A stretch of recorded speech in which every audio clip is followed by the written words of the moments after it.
Aide naman ni Donald Trump naghain ng resignation kasunod ng kontrobersiya ng plagiarized speech ni Melania Trump.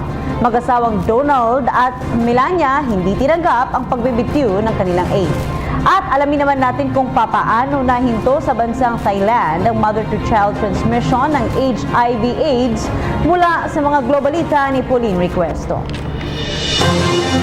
Ilang araw nang isinasantabi ng kampo ni Republican Party Presidential Candidate Donald Trump ang isyu ng pagkopya umano ng asawa nitong si Melania sa ilang bahagi ng speech ni US First Lady Michelle Obama. Subalit nitong Miyerkules, nagsumite ng kanyang resignation ang speechwriter ni Trump na si Meredith McIver. Paliwanag ni McIver, hindi niya sinasadyang mapasama ang ilang bahagi ng speech ni Obama sa final draft ng talumpati ni Melania. Hindi rin umano niya na-check ang speech ni Obama noong 2008 Democratic National Convention.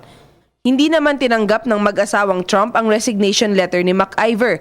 Aniya, sinabihan siya ni Donald Trump na normal lang na magkamali ang mga tao at natututo at umuunlad tayo dahil dito. Ibang-iba na ang mukha ng AIDS ngayon kumpara noong 2 dekada nang nakalilipas. Bagamat dumarami pa rin ang bilang ng mga nagkakaroon ng AIDS, marami na ang sumasailalim sa treatment at hindi na nakukuha ng mga sanggol ang virus mula sa kanilang mga inang may sakit. Sa Thailand, tuluyan nang nahinto ang mother-to-child HIV transmission. Ang naturang bansa ang pinakaunang bansa sa Asia na nakagawa nito.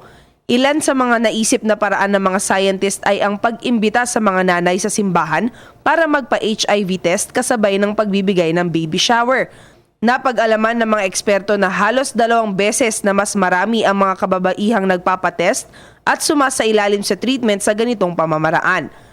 Inspirasyon ngayon ng mga pamahalaan, siyentipiko at ng mga health agencies ang success story na ito ng Thailand para tuluyan ng matigil ang mother-to-child transmission ng HIV/AIDS sa buong mundo.